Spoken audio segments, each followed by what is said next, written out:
I'm going to do a review here of the UMIDIGI X. Before we do the unboxing though, let's go ahead and go through some of the specs that they have listed on their site.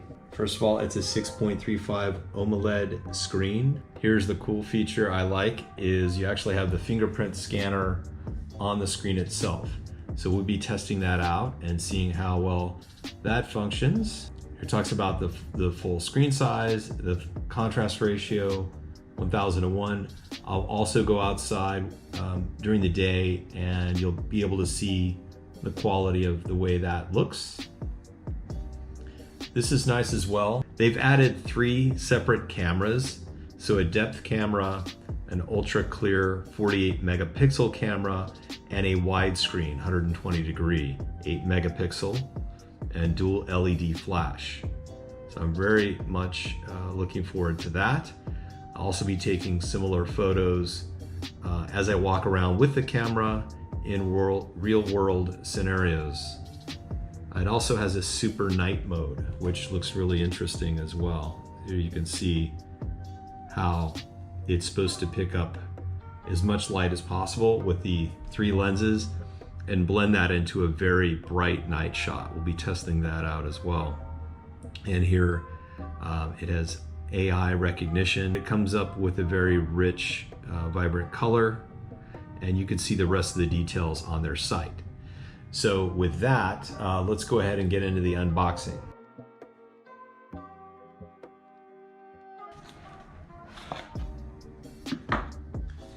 This is nice. They're always saying thank you. It's very polite. Here's the phone.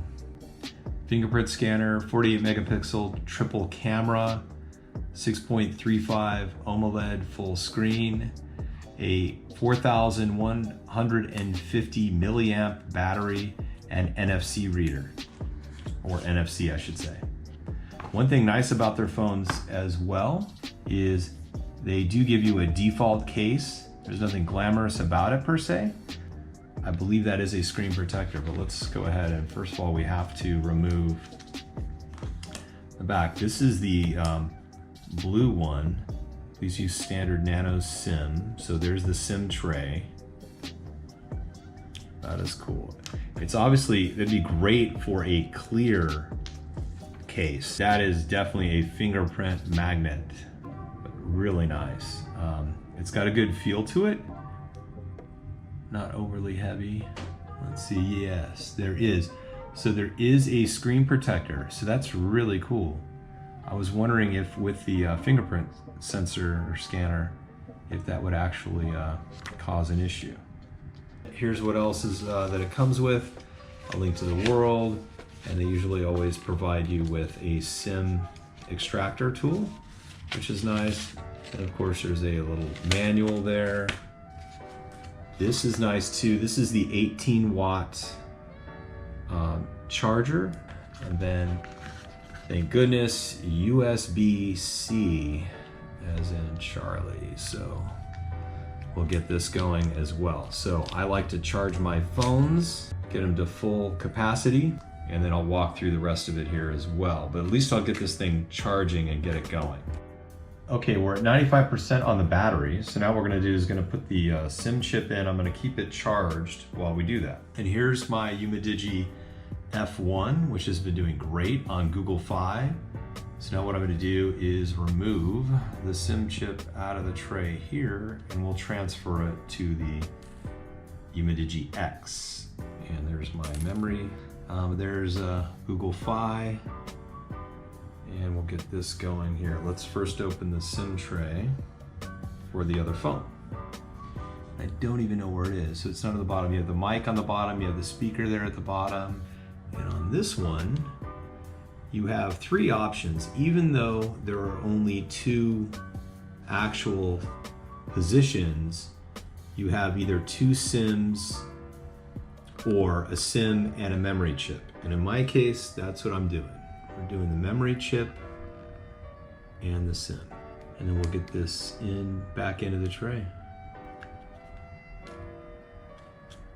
Let's boot the phone up. There we go. Now let's go ahead and I'll fast forward through this part, but I'll get the phone set up right after this. At this point of the setup, I wanted to definitely show this because of the fingerprint portion.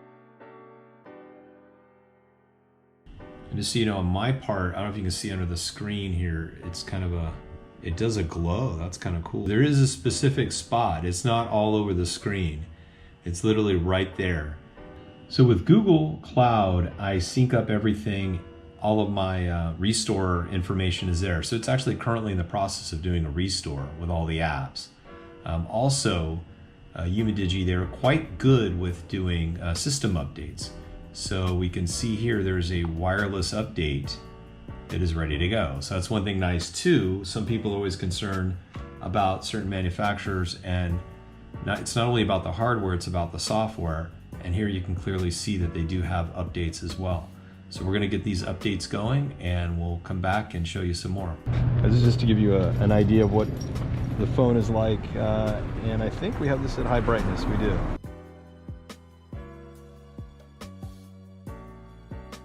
This is in full sun. Most phones actually have about the same. With this latest firmware update, they've improved the fingerprint scanner to now work with third-party apps. And here's an example of that. This is LastPass. When you turn on the unlock with biometrics, you click that and you can see the graphic there, put the thumb, and that activated it. Now it's enabled. All right, so this is Call of Duty, just to show you the gaming part of it, which it handles it very well. It's multiplayer.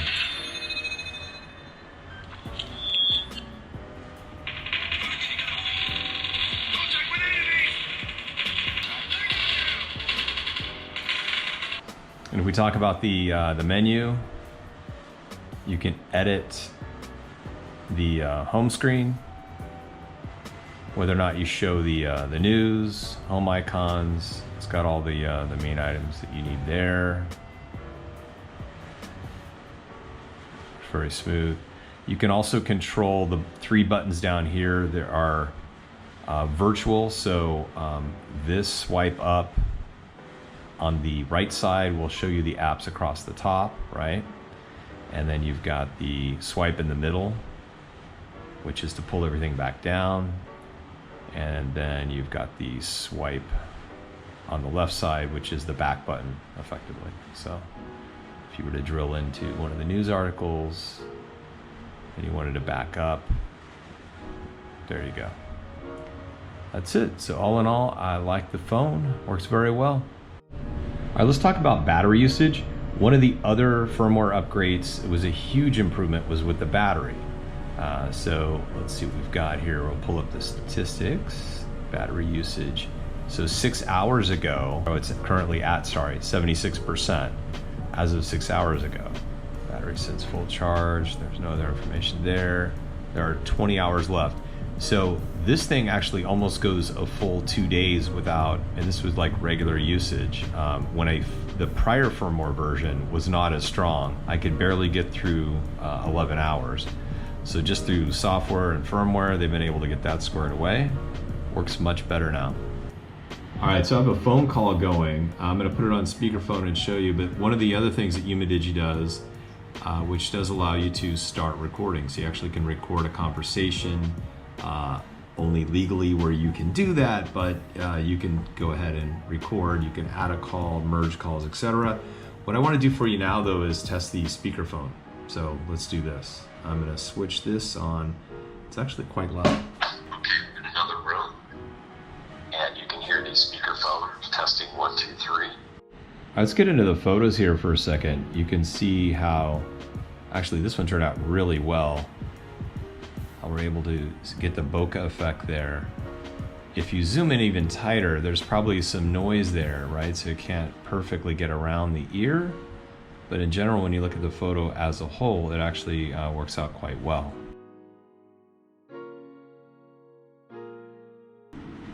All right, so here is a night shot. This was with the widescreen. The quality, now this is, I believe, another firmware update they're gonna look at. You can see that as the moon. And you can see a couple of dots there from the reflection. So it's an okay, it's a little grainy. This is not night mode. That is something they're still working on. So I think that is one challenge with the camera. The day shots are really beautiful though.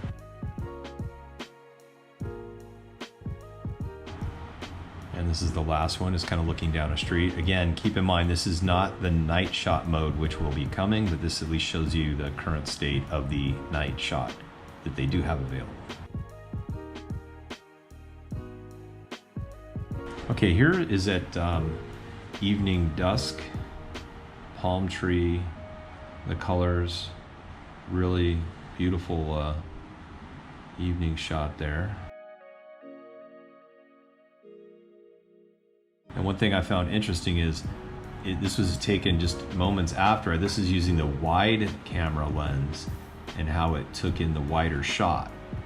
So in contrast, but it did reduce the color quality, and I felt it's a little bit grainy, but it does capture more of the image. Okay, the next one I wanted to show you is with the slow-mo. You can see how this is a specific mode, just like on the iPhone. Captures really well and speeds up. You can see it again. And you can control with this right here when it engages and when it stops.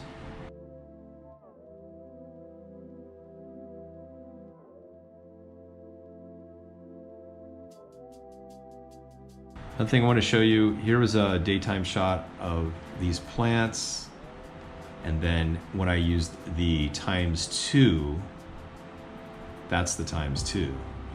Really turned out well. You can see the water on the leaves there, so. I want to show you one other thing, that it's got this camera AI, so it can detect what is in the frame. So you can see here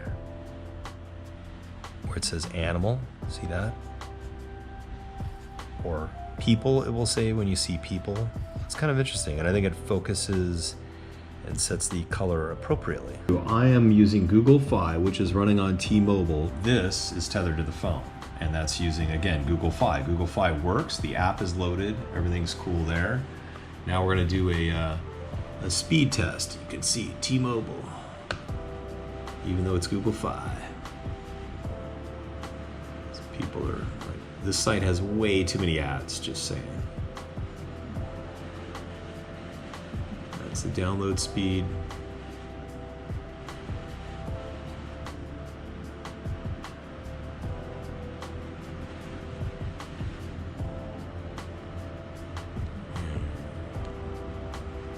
Oh, that was, I guess, the initial ping. Wow, that's the download speed. That's different.